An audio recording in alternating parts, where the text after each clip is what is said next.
Good morning. This is Bloomberg Daybreak Europe. I'm Tom McKenzie in London. These are the stories that set your agenda.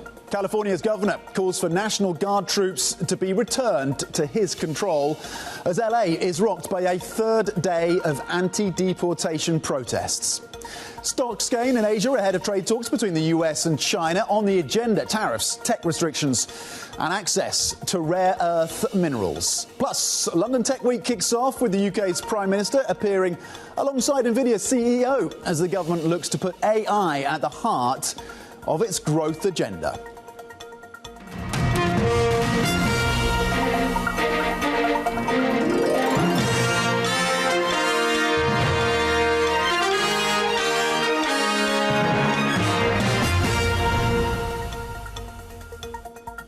Good morning, happy Monday. Let's check in on these markets. Then a positive day in Asia with the baton being handed off, of course, from Wall Street. Stronger jobs data coming through on Friday, easing those concerns about recession risks in the US. And then, of course, the focus on those US-China trade talks taking place here in London later today. European futures just off by 0.1% after a decent week last week. It's worth noting as well that the US S&P 500 ended up by the end of the week last week at around 6,000. So it's crossed that 6,000 level. Today, though, futures a little softer on the S&P E&Es, just by 0.1%. FTSE 100 futures here in the UK currently flat. Nasdaq 100 futures looking to losses of 0.2%. We do have a bit of a catalyst in the AI space coming through with Meta and its planned investments, potentially up to $10 billion in scale AI. Let's flip the board and have a look cross-asset. The focus on treasuries again. You saw that sell-off on Friday on the stronger than expected jobs data. Today, 449, a bit of a reprieve for the treasury markets with a bit of money flowing back in.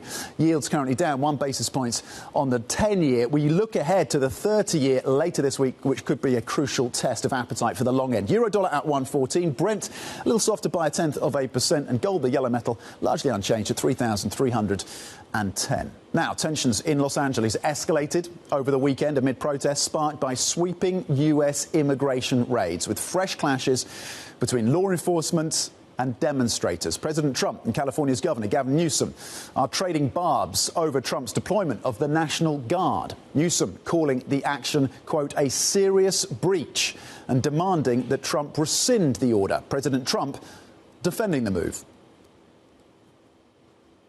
We're going to have troops everywhere. We're not going to let this happen to our country. We're not going to let our country be torn apart like it was under Biden and his auto pen. What's the bar for sending Marines to... The bar is what I think it is. I mean, if we see danger to our country and to our citizens, we'll be very, very strong in terms of law and order. It's about law and order. In L.A. is chaos caused by the administration. People should exercise their right to protest. That's their First Amendment right. But people should also exercise that right peacefully. We do not want to play into the administration's hands. OK, for more, let's bring in Bloomberg's LA Bureau Chief, John Gittleson. John, thank you so much for your time and, of course, on a very busy 24 hours, or 3 days now, in fact, for you and the team. President Trump has been posting, of course, on Truth Social in the last hour or so, calling for troops to be called in. What else has the president been saying? Well, he's basically saying L.A. is out of control, that there's a migrant riot, and it's a great city that's fallen, something that people here, politicians here, vehemently disagree with. And in fact, they're saying the cause of the chaos and violence here is President Trump's policies, and specifically his take over the National Guard and, heavy militarization of deportations here. John, what are we expecting to see then in the hours and days ahead as to how this unfolds? There's a threat, of course, coming through from the Defense Secretary that maybe the Marines are deployed. How realistic is that? What are you and the team watching for? Well, I've never heard of the Marines being deployed. There are U.S. laws that date back to the Civil War that restrict the Army and other units of the military from being deployed on U.S. soil, except in extreme cases of a rebellion or an insurrection. I mean, Trump has a history of describing everything as a crisis and using his presidential powers to address it. And, he seems to be taking that same strategy and explanation to deal with LA. People here are saying, you're only making it worse, Mr. President. And the answer to our problems is not military. It's to calm people down. OK, Bloomberg's LA Bureau Chief, John Gittleson, thank you so much for that important update, of course, out of Los Angeles. We do appreciate it. Let's check over in terms of the Asian markets now, back in terms of what is unfolding cross-asset across the Asian story, with a bit of upside coming through despite the deflation concerns once again in China. Huang in Singapore. Yeah, Tom, we're seeing, very interestingly, stocks in the region running higher despite lingering tariff uncertainties, a couple of bond auctions and CPI data out of the U.S. to get through the region's benchmark, the highest since November 2021. And we're seeing the healthcare, the tech plays, those are doing well today. The AI and chip stocks are catching a bid amid Meta's reported investment plans, but we're also seeing their outperformance in South Korea, partially to do with Goldman upgrading their call on South Korean stocks to overweight. And this comes amid these bets of reforms under the new government. And to your point about Chinese stocks, we are seeing them running a bit higher today. That's despite a poor showing when it comes to the data. We saw the consumer prices falling, not as bad as the consensus estimate, but it does sort of confirm the fourth month of deflation. Take that along with producer prices that fell 3+%. And then the Chinese exports to the U.S., despite a tariff truce, falling by the most since 2020. It all speaks to an economy that is in need of more accommodative policy. Now, flip the board, maybe the Chinese stocks doing well today has something to do with these expectations of stimulus, but the other dynamic is also when you come and look at the bets of policy stimulus, that seems to be keeping a lid on Chinese bond yields, even though they're likely to remain range bound. So lower yields speaks to potentially a boost for these Chinese stocks, right? And this chart, courtesy of MLive's Mark Cranfield, kind of speaks to that. You take a look at the trends more recently. Hong Kong stocks have been lifted amid soft Chinese yields. Of course, amid all this, also fueling the mood in Chinese equities today is that US-China trade talks set to get underway as well. Tom.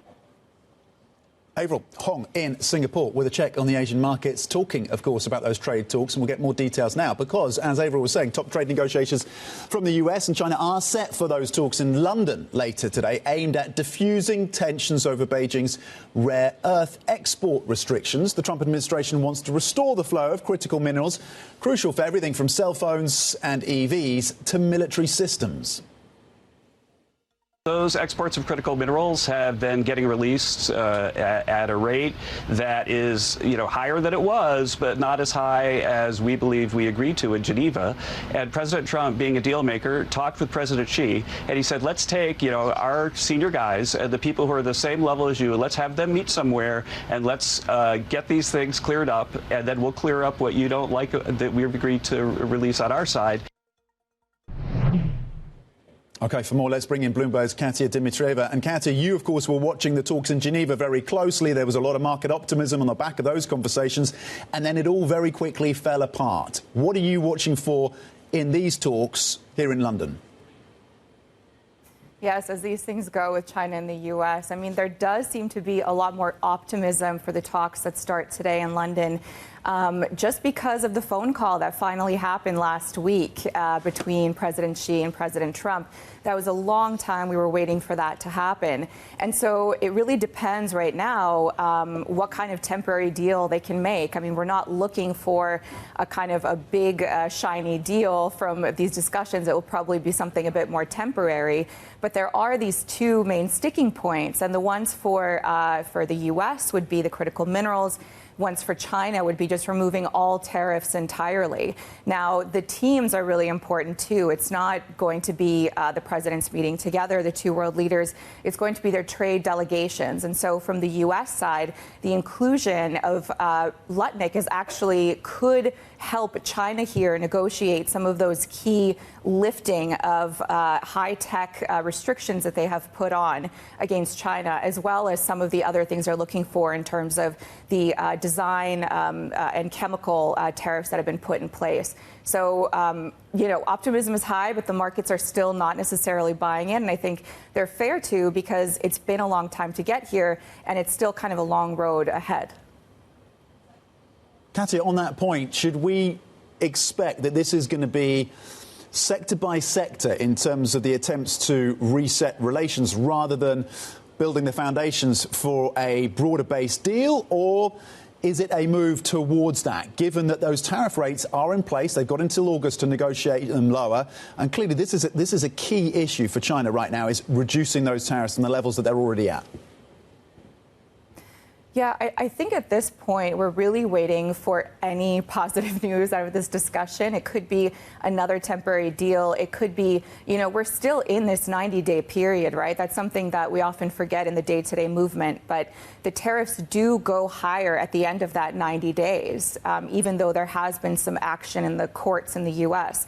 So even if it's an extension of that 90-day period for further negotiations, or as what's happened over the weekend, is sort of more lifting for the U.S. from China's side of these critical rare earth minerals and allowing more of that flow to come through, because that's everything from laptops to EVs. So that's something that the U.S. definitely needs. So we'll probably be seeing, a bit more tinkering from that. Definitely not anything substantial or anything that would really move the needle, at least from what investors are expecting. First step of very, very many steps. Yeah, and it's clear that President Xi Jinping and the team around him see rare earths as a key point of leverage in terms of that relationship. Katia Dimitrova, thank you very much indeed, with a preview, of course, of those crucial US-China talks taking place later today here in London. Now, US futures kicked off the week in the red. That's after the S&P entered a bull market. Let's bring in Bloomberg's Valerie Teitel right now. So, Val, the S&P 500 crossing 6,000 by the end of the close on Friday. Jobs data slightly better than expected. Talk us through the market reactions and what to think about this week. Yeah, that jobs data on Friday really boosting equities into the close. Saw the S&P 500 end in bull market territory. We're up more than 20% since those lows on April 8th. It has been a great few weeks for the broader index for that S&P 500. Now, while the U.S. equities were boosted, bonds were pummeled by that stronger than expected jobs data, especially in the front end. We saw the 2-year yield breach 4% for the first time in 2 months. Yields are about 8 to 9 basis points higher over the last 2 sessions. We did see Fed cut expectations start to be priced out. The September Fed cut was around 90% priced in before the jobs data. We're sitting around 70% right now. Now, there is going to be more tests for bond market appetite later this week. We do get 10-year and 30-year supply later in the week. It's going to be a good key test of appetite. But no, at the moment, we're trading above 450 on that 10-year yield and above 5% on the 30-year yield. We also have U.S. CPI to contend with as well. It's a busy week ahead, but we do start off with those key U.S.-China trade talks. I just wanted to show you a chart to the viewers about how a lot of this equity rebound has been driven by the fact that we've seen trade policy uncertainty drop in the last few weeks. So I do think this is going to be the key for where we go forward for the U.S. equity market today. Any optimism or pessimism that comes out of this meeting. Yeah, while trade negotiators from the US are in India as well, and possibly looking to a potential India-US deal as well. Bloomberg's Valerie Teitel, thank you very much indeed with the market reaction and the throw ahead, of course, that crucial bond auction, the 30-year later this week. Talking of later this week, on Wednesday, we're going to get the UK spending review. It's crunch time once again for the UK Chancellor, Rachel Reeves. We know there are tensions at the top around how to allocate that limited spending that the UK has. We will be across that story for you, of course, with coverage throughout Wednesday. On Thursday, later on Wednesday, we're going to get US CPI, by the way, inflation data out of the US. As Valerie was mentioning, we'll see if it's getting closer to that Fed target, what it means about Fed pricing through the year. And on Thursday, we do get that $22 billion 30-year bond auction, the 30-year now described by some in the markets as the least loved part of the bond markets. We'll see what the reception is then to that auction, and whether or not you get further ruptures in terms of yields higher on the 30-year. You can get a roundup of the stories you need to know to get your day going. In today's edition of Daybreak, terminal subscribers can go to DAYB Go on the terminal. Coming up, as London Tech Week gets underway, I'm going to be joined by Eleanor Lightbody, the CEO of Luminance, to discuss how the AI company is changing The legal space, a focus on legal AI, what it means for jobs, what it means for the UK as it positions itself on AI. Stay with us. This is Bloomberg.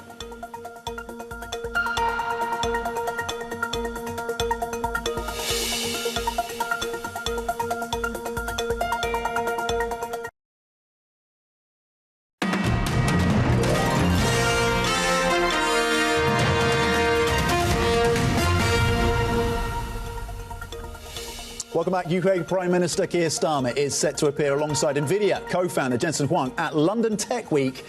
Today, they're going to mark an agreement in which Nvidia helps the UK train more people in AI and expand research at universities. Starmer is keen to emphasise a positive vision for technology at the start of a week that will see the government outline a major spending review. For more on AI in the UK, I'm joined by Eleanor, Lightbody, CEO of Luminance, which is an AI platform used by lawyers and enterprise as well. Eleanor is due to speak at London Tech Week on how startups can expand beyond their home countries. Eleanor, thank you so much for joining us in the studio and talking of expanding outside home countries. I know the US is a big focus for you. So you produce essentially legal AI for enterprise. You've recently raised about $75 million in a Series C. Your clients include Tesco's, Hitachi, DHL, Staples. So you're pushing out there. The US is a major market. You're seeing a lot of success. In terms of the demand that you're seeing from enterprise, in an environment where growth is slowing, how is that demand picture looking? It's very exciting for us. So over the last 2 years, our annual recurring revenues have increased by 5x. And actually, if you look at demand, we have part of our platform where you can ask any questions and get AI results back of your contracts. That has increased. The usage on that has increased by 40x over the last year. So demand is going from one strength to the next. And we are super excited. Talking about the US, 50% of our revenue comes from the US. And part of the raise was very much to supercharge the growth there. How much of a priority is the US market for you? And how do you see that share expanding in the years ahead? Does it become your dominant market? So the US is a really important market to us. We have customers, some of the most well-known customers there that include, as you said, AMD, Hitachi, Panasonic, and we'll continue to very much focus on that market. But we're a global company. We've got customers around the world. We've sold into over 70 different countries. And so for us, very much focused on spreading across the globe as well. Which part of the enterprise space are you seeing most demand coming from? Are you seeing laggards, those companies that are slower to sign contracts for these kind of services versus others that are at the forefront? How does it break down kind of sector by sector? The increase in the growth for us very much comes from our product that we sell to in-house legal teams. And if you take a step back and you think about what those in-house legal teams are faced with on a daily basis, they have a huge amount of data that they're having to get through. They've got a lot of repetitive tasks, like reviewing similar contracts that they spend a lot of time on, but actually they want to be focused on becoming business enablers and getting ahead of risks and identifying business opportunities within their contracts. So Luminance AI platform allows them to do that. And a good example would be, in light of recent tariffs, a lot of our customers were coming to us and saying, we're using your AI to not only find out which contracts we are now exposed to different tariffs, but also the AI can calculate the cost of the risk and can suggest what I need to do next. That would have taken me hours, if not days, to find all that information. I can now do that within 20 minutes. OK, so helping to mitigate those tariff uncertainties as well. Look, this is a question I've put to you before, and you've been, of course, asked about this a number of times as your role as CEO of Luminance. The impact on jobs and the labour force, particularly when it comes to the legal space. What are you seeing materially? Are you seeing material changes in terms of headcount amongst your clients as they deploy these technologies? I think at the moment, a lot of our customers are thinking about we just don't have enough time to get through everything that we need to get through. So, look, if you take a step back and think about why lawyers got into the profession in the first place, it's often to advise their clients or the customers of the companies that they work for. Historically, a lot of the work that they'll spend is a lot of time on processing information and actually much less time on advising I think with AI, we're going to start to see that shift. So the AI will do a lot of the processing, and the human will spend a lot of time thinking about the decision making and thinking about what that actually means and trying to get the best outcome for their customers or their clients. So there's still space for junior lawyers. If you're a junior lawyer, should you be concerned at this point, or thinking about how you train around this? I was thinking about this the other day, and I actually think there's more space for a junior lawyer, because there's a difference between AI first and AI native. So those people that are coming out of university now and they're getting into the law, they understand AI, at the heart of it, and they're using it on a daily basis. And so they're the ones that can come into these organisations and be like, I'm doing this, I'm seeing the value here, and actually almost they're the ones that can be training other people within organisations. Is the UK losing the competitive race around AI? Absolutely not. So we've always been an originator of AI. We haven't outsourced that. And I think I was with the PM yesterday, and the intent and the ambition of the government is really there. We've got some of the most incredible ingredients here in the UK. We've got the best talent. We've got the ability, some of the best academic institutions. And we have a huge heritage and rich heritage in starting companies here. We now just need to make sure that we scale them here and that we keep them here. Yes, and I wonder if there's a question about whether or not you stay here. If the US becomes your primary market, wouldn't it make sense to list in the US? At the moment, very much focused on staying here because, whilst the US is a very important part of our business, as I mentioned, we work in Australia and Singapore and South Korea, and so the UK is a fantastic area to kind of be based. What does Europe more broadly need to do to catch up? There's a clear gap when it comes to AI competitiveness between Europe and the US and China. What should Europe be prioritising in terms of extracting real value? Yeah, I think at the moment, we're really focused on what we're doing here in the UK. That's obviously where Luminance is based. What's been great to see is that we've got operations in Madrid, and we're onboarding more and more customers in both France and Madrid and in Spain. And so there's definitely demand there for AI technologies. And so it'll be interesting to see how that's matched from a kind of regulation perspective as well. OK, so regulation may be a challenge on the continent still? Not necessarily a challenge, but I think something that is that people are working through. OK. Eleanor, thank you very much indeed. Eleanor Lightbody, CEO of legal AI firm Luminance. Thank you for your time. Later in the show, the tech theme continues. We're going to have details of a multi-billion-dollar investment from Meta into an AI startup, what that tells us about the focus on data, the focus on defence, and Meta's broader aspirations. That's coming up. This is Bloomberg.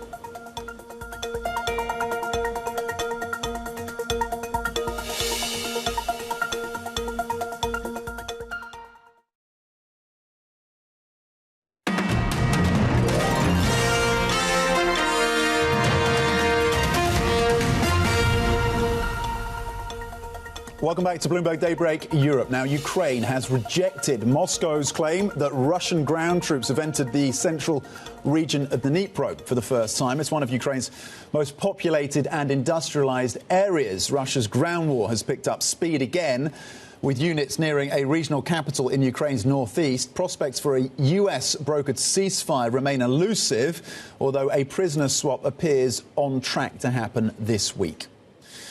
Colombian presidential candidate Miguel Uribe Turbe is still in critical condition following Saturday's assassination attempt. Uribe was shot twice in the head and once in the leg while campaigning in Bogota neighborhood. The authorities have arrested a 15-year-old. President Gustavo Petro says investigators are trying to establish the motives of the alleged attacker. And Spain's main opposition party rallied thousands of people in a demonstration in the heart of Madrid, calling for early elections following accusations of corruption against the socialist-led government of Prime Minister Pedro Sanchez. The People's Party said over 100,000 people attended the demonstration, more than double the official estimates of 50,000. Coming up, the US and China are set to resume trade talks in London today, with the flow of rare earth minerals set to be a key focus of those negotiations. We bring you the details next. This is Bloomberg.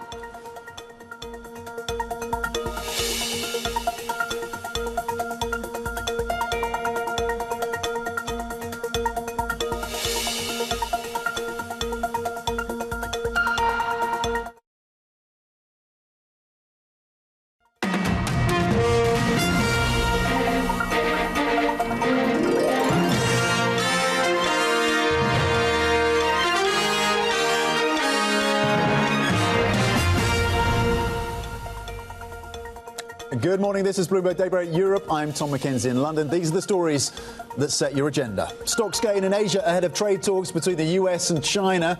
On the agenda, tariffs, tech restrictions and access to rare earth minerals. California's governor calls for National Guard troops to be returned to his control as LA is rocked by a third day of anti-deportation protests. Plus, London Tech Week kicks off with the UK's Prime Minister appearing alongside the Nvidia CEO as the government looks to put AI at the heart of its growth agenda. Let's check in on the markets then. The S&P 500 getting back to bull market territory by the end of the close on Friday with better than expected jobs data stateside lifting stocks and the S&P 500 above 6,000 by the end of the close. Today pointing lower just by currently by about 0.1% on the S&P E-minis. European futures a little softer by 1/10 despite a positive session over in Asia. Here in the UK, the FTSE 100 is range-bound, and Nasdaq 100 futures currently softer by 0.2%. Let's flip the board and have a look cross-asset. You did see a pretty marked sell-off once again in US Treasuries. It yields up by the end of the close on that slightly stronger than expected jobs data today. Bit of stability across the Treasury markets, 4.49 on the benchmark US 10-year. The euro is gaining on weaker dollar, up 0.2% on the single currency at 1.14. Brent a little softer on oil, down 0.1%. And gold is currently largely unchanged at 3,311 per troy ounce. We look ahead, of course, to those crucial US-China trade talks. Negotiators will begin their second round of talks later today here in London. Beijing says it has already approved some rare earth exports, but a key goal for China will be to ease US chip controls. Bloomberg China economy and government editor Alan Huang joins us for more. Alan, what are we expecting then from these talks? We're expecting more than a day's talk, actually, this week between Chinese and American trade negotiators. The Chinese Vice Premier He Lifeng and a top Chinese trade negotiator is going to visit the UK for 5 days through Friday. So that means that he's expected to spend some more time in London or potentially elsewhere in the UK for these trade talks. And one main agenda item is obviously trade of rare earths and other sorts of export controls. At this round of talks, we're seeing the U.S. side adding Howard Lutnick, the Commerce Secretary, as one of the U.S. trade negotiators. So his presence here means that there might be more discussion about the control of these critical minerals for the U.S. industry and manufacturing. But also, on the other hand, China is also expecting the U.S. to relax its control on U.S. companies' sales of technology to China, which China sees as a key source of its future growth. OK, so those are some of the key sticking points. I want to kind of, in terms of how they look to work through these sticking points, is this a conversation about we'll ease up on rare earth minerals if you stop the crackdown on Huawei and you ease up in terms of the restrictions around some of these AI accelerators? Is this a kind of quid pro quo in terms of how we should think about these dynamics rather than a broader-based trade deal being negotiated? I think it's probably going to be very broad-based.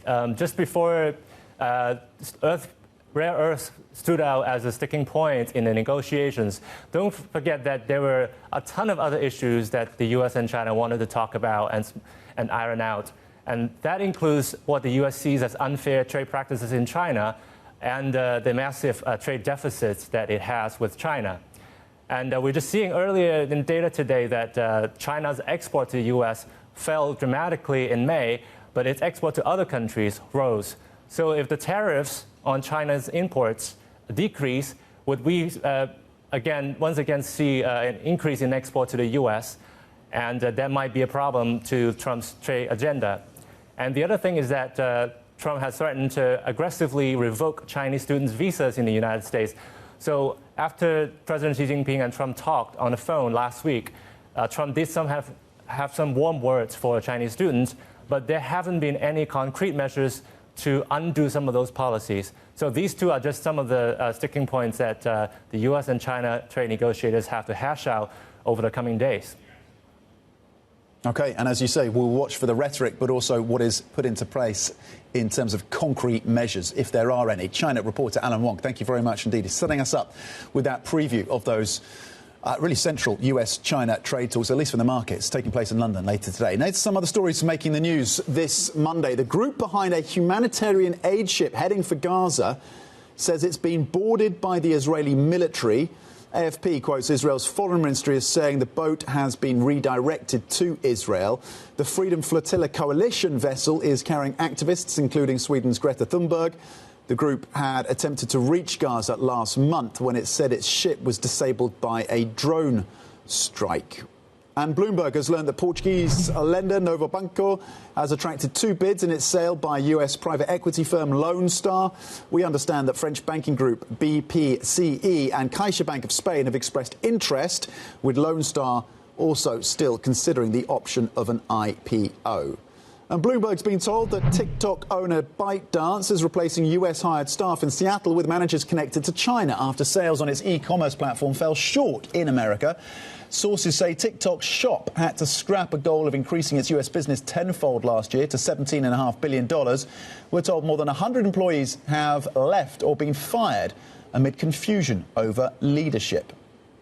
And staying on technology, Meta is in talks to make a multi-billion-dollar investment into artificial intelligence startup Scale AI. The investment could exceed $10 billion in value. Matt Bloxham, Bloomberg Intelligence analyst, joins me now. Why is Meta... Matt, thanks for joining us in the studio. Why is Meta pursuing Scale AI? What is the importance of this investment for Meta, at least? Yes, I mean, for people that are not familiar with Scale AI, they do the kind of the unglamorous part of the AI revolution, which is basically labeling the data that's used to train AI models. And that involves a lot of humans to actually sit there and say, this is, this kind of data is linked to this, so the models actually kind of perform accurately.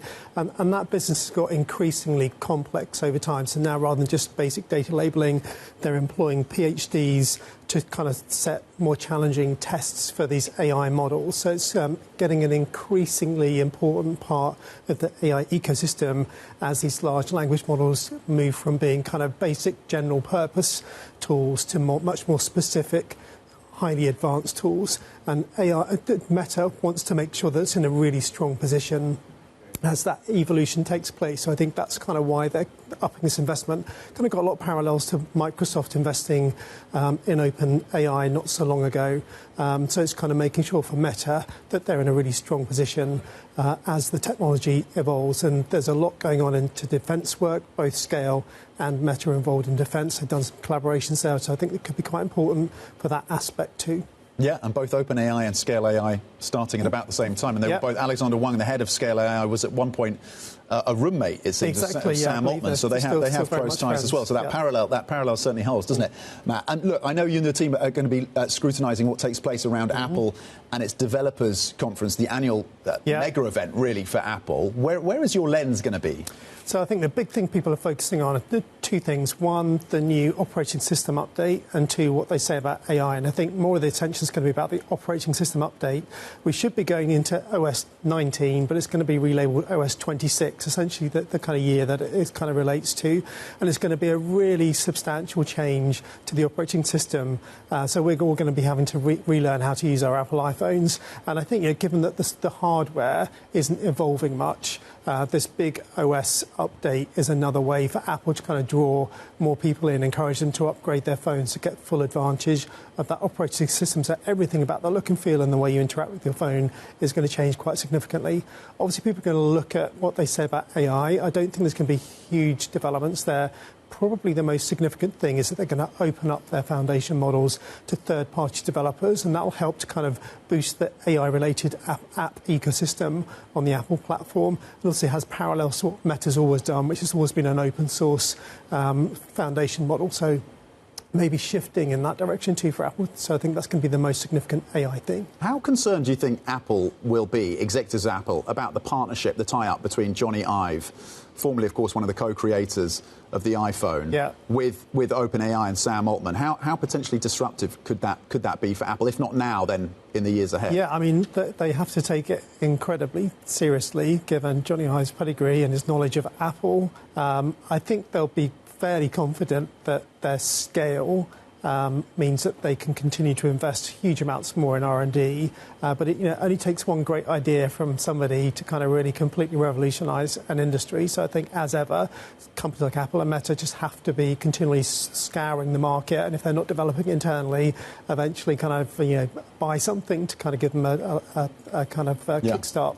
And obviously, Apple's AI developments are lagging their competitors. So I think it's another kind of wake-up call for them that they need to kind of double down and kind of really refocus their efforts and get back on their game as that market evolves. Making Siri work would be helpful. Yeah. In a kind of AI fluid way. We're still going to be waiting a while for that. Okay, Matt Bloxham, thank you very much indeed. Bloomberg Intelligence analyst Matt Bloxham on Apple's developer conference and the Bloomberg scoop about Meta's investment in Scale AI. Coming up, calls for more to be done to help startups thrive here in the UK. We're going to discuss that with the Founders Forum and Tech Nation CEO. That conversation coming up. This is Bloomberg.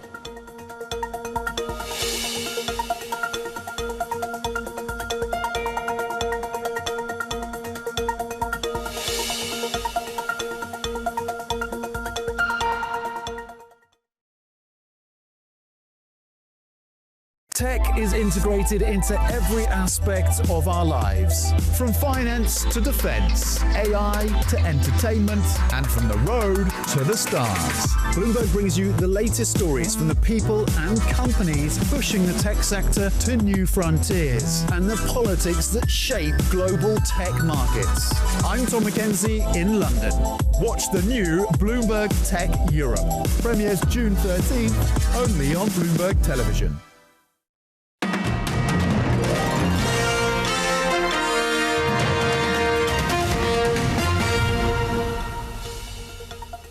Welcome back to Bloomberg Daybreak Europe. Now, a funky phone maker, a supplier of drones to Ukraine, and Europe's answer to SpaceX are among the companies that have made it onto Bloomberg's list of 25 European startups that could change the world. We're going to be speaking to the CEOs of two of the companies on the list, Alex Kendall from Wave and Synthesia's Victor Ripabelli at the Founders Forum on Thursday. And startups in the UK are raising more money and reaching unicorn status faster than ever. That's the macro backdrop. That's according to Tech Nation's latest report on the state of the UK's tech ecosystem. But founders say the government needs to do more to support long-term growth. This continues to be an issue for the tech ecosystem here. With me now is Carolyn Dawson, Chief Executive of Founders Forum, the Founders Forum Group, and Tech Nation. Very busy week for Carolyn and the team, so we really appreciate you making time for us bright and early this morning, Carolyn. Let's start then. This is the 10th anniversary in terms of the Tech Nation report. It does a deep dive on the health of the UK tech ecosystem.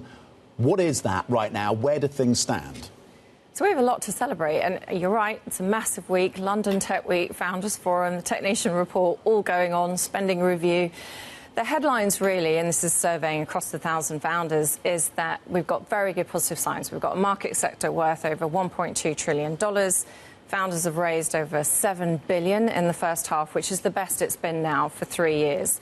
We're seeing great leaps in the areas of fintech, enterprise SaaS, health tech in the UK. They're raising bigger rounds than they have before. But, the messages are clear. There are still challenges to scaling in the UK, and therefore we really need to make sure that we are creating the best conditions here for more of those companies to get to unicorn status. And does the challenge around scaling come down essentially to liquidity? Do we need to flood the zone with liquidity, and where does that come from? The resounding kind of main comment from the founders was around raising growth capital. There are several factors. It's also, R&D credits for hiring specific talent, but it's been access to capital, tax, and talent are the three biggest areas that founders are calling for interventions.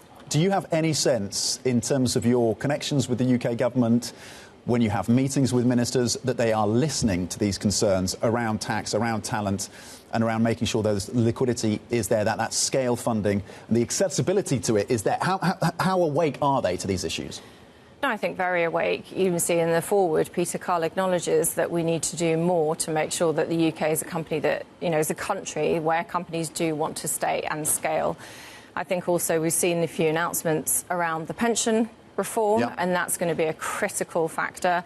We also saw, spending review this week, 86 billion going into the tech sector and going into R&D funding around the regions. That's an incredible signal for the tech sector from the UK government, and also even this morning announcement around AI skills. So I do think the messages and what founders are sharing is landing, and that there are proactive steps that are being taken forward. And one piece of this that you know about, of course, and you've thought about, I know, Carolyn, is what's happening in terms of the capital markets. And when you see examples of Wise, for example, one of the most successful fintech companies that originated and was germinated in the UK, now having its main listing, moving its main listing to the US. You've had, of course, the takeover of Deliveroo by a US company, Darktrace being taken private as well by private equity. What does that tell us about the failure of the London Stock Exchange to provide a home for our best talent and our best companies? I think actually what we have to look at with Wise is it's an incredible example of a company that was born in the UK, grown in the UK, scaled in the UK. A strategic decision on their part to have to look elsewhere for the growth capital. And yes, there is that resounding wake-up call to the UK that we need to address this, and we need to mostly look at this through the pension reform is one aspect, but there are other levers and other mechanisms that we do need to look at. Perhaps there's even a sovereign wealth fund in the UK that we need to consider as well. OK, well, sovereign wealth fund. OK, when we have 100% debt to GDP, we have to think about how we raise capital for the sovereign wealth fund. Maybe we should have done that when we found North Sea oil back in the 1980s. Look, you talked about the strength in fintech and SaaS enterprise, so software as a service, and clearly that is there and that's real. But are we overly concentrated in fintech and SaaS? Does our tech ecosystem need to expand beyond those segments? I think we're actually seeing really good strength in robotics, deep tech and AI. And actually, when we look at those fundraisers, over $1 billion of that 7 was into deep tech and robotics. So we are seeing actually pockets of real growth in new areas like that. What the founders are calling for is, the UK had a phenomenal success with the regulatory sandbox for fintech. And now we need to look to replicate that. We were pioneers in that area. So how can we replicate that across AI, deep tech and robotics? We saw, we launched an AI hub earlier this year, seen phenomenal demand. There are so many AI companies looking to grow and scale here in the UK. That's a fantastic signal that we are broadening our sectors.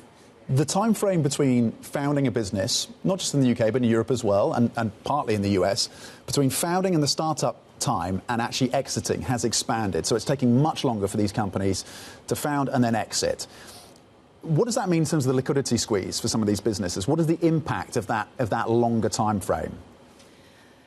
Well, naturally, it's a key consideration for the founders and wanting to pick the UK as a place to scale and grow and thinking through that exit strategy. So again, we do need to look at mechanisms that makes it more incentivizing for the founders to pick here and to pick here to be a place to scale and exit. Where do you think the UK, in terms of the competitive race around AI, UK and Europe versus the US and China, where should our focus be in terms of extracting the most value, or in terms of positioning ourselves to try and close that gap? So I think we have to think about UK and Europe working together. We won't win the race alone. So there's been lots of talk about Paris versus London. It's not that. It has to be around working together to compete on the global stage, really. That just has to be, I think, our focus, that we look through the investments that we need in that space. Because it does feel like there is competition between Paris and so you have Viva Tech in Paris this week, and then London Tech Week, which you oversee as well. Yes. Jensen Huang's going to be here at the keynote speech of Nvidia, of course, and then he's going to Paris, and they have their developers conference. You don't see the Paris and London butting heads on this? I mean, is there any signs? Macron is very proud of the achievements he's made in building out an AI ecosystem. They have those tax subsidies and credits as well. Yeah. Is there any sense the two governments? I haven't had any sense the two governments are going to work together on this, but maybe you're hearing different. Look, the UK government hosted a brilliant event yesterday in Chequers for some key founders. I think there is a momentum about this is a moment to shine, a moment to fly the flag as well. But this is a moment to be in Europe for the week. So we're not that far apart. We're at the start of the week. Viva Tech is the end of the week. This is the moment that actually the US giants have chosen, London Tech Week to be a place to be. The UK has a lot of influence in the global markets for the tech sector, and that has not changed and will not change. What is your characterisation right now of where the UK is sitting, its position, competitively versus the US and China on AI? I think we have all the ingredients here to really develop. We have brilliant technical talent, brilliant academia. We actually have a fantastic ecosystem and platform for the founders to really grow and scale companies in the AI space and to partner with US companies. So we have to see it as a partnership and not just a total silo. OK. The race is not lost for the UK. The race is not lost, I don't think, no. Okay. Carolyn, thank you very much indeed on a very busy week for you and the team. Founders Forum and Tech Nation CEO Carolyn Dawson with some details there and a deep dive in terms of the Tech Nation report and the health of the UK ecosystem when it comes to tech. Don't miss the launch of Bloomberg Tech Europe on Friday, by the way, at 6:30 London time. A dedicated show focused on the European tech space. There's plenty more coming up. Stay with us. This is Bloomberg.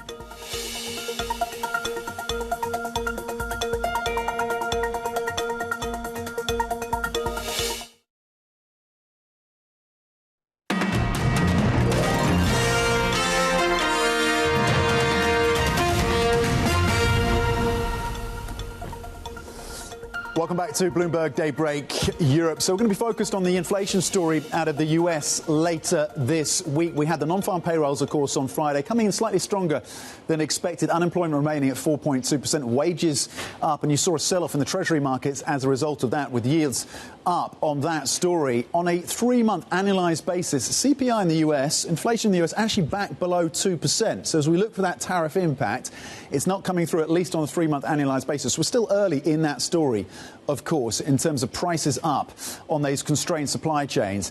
But watch for that data later today in terms of how it informs our views about the Fed's next steps. Markets now pricing, not fully pricing, the next cut from the Fed until October. That's been pushed back around 47 basis points, so just fewer than 2 rate cuts being priced in by these markets by the end of the year, and the first 25 basis point cut of the year not fully priced until October. So inflation data in focus for us this week. Let's flip the board and have a look at the tech story as well. Before we get on to Apple, just a reminder of tech companies in terms of listed companies and their weightings across the indexes. 32% in the S&P 500, not a big surprise there. MSCI Asia Pacific. Here is the laggard, though, the Stock 600. Yes, you have SAP in the mix and some of the chip makers like ASML, of course, over in the Netherlands, but just 6% in terms of the Stock 600 made up of tech companies. If Europe is going to lead, or at least close the gap in terms of its tech and innovation, particularly when it comes to AI, that number is going to have to go much higher than where it is now. You're going to have to see a catch-up, and for now, just 6% will be worrying to some in that space. Let's briefly check in on Apple, of course. It's a big week for that company with its developers conference taking place with a focus on the software upgrades, but also anything it has to say about AI, given that Apple, frankly, is still a bit of a laggard in terms of the catch-up around artificial intelligence. So they're going to be debuting the new operating system. Matt Bloxham of Bloomberg Intelligence saying that is going to be pretty huge, in fact, for Apple. So watch that. Siri to gain generative AI and contextual awareness. If anyone's used Siri recently, you'll know that that is needed. And a centralized gaming app as well. Anyway, it's the software, it's the iOS. That update's going to be crucial. Anything, of course, executives have to say about AI and how they try and close the gap on that front. We're going to get investors' point of view a little later, by the way. We're going to speak to Erin Platts, the CEO of Octopus Ventures. Catch that conversation in the opening trade at 8:30 a.m. London time, where they are finding opportunities in terms of deploying capital within the tech ecosystem of Europe. And a reminder that Bloomberg Tech Europe launches later this week. Don't miss the first show, 6:30 on Friday. This is Bloomberg.